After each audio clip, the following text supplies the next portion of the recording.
bumaba mula sa langit,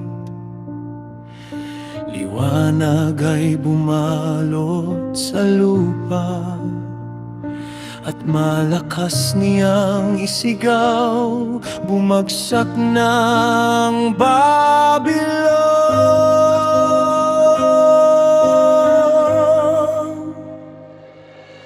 Ang dating puno ng kayamanan,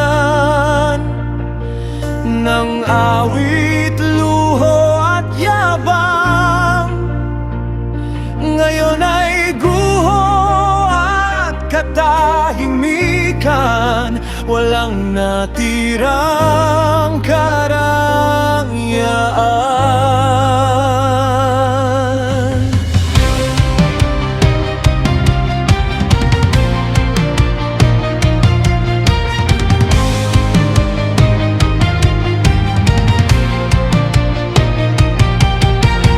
Umiyak ang mga hari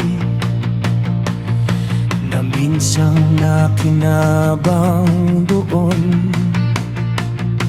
Nangangalumbaba ang mga ngalakal sa pagkawala ng kanilang tubo.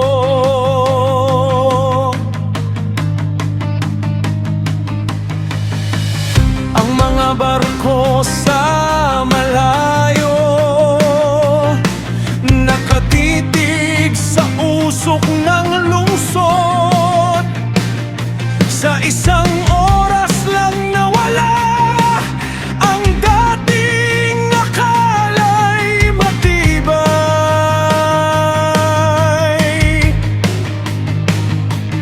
Ang itinayo sa kasalanan biglang gugulo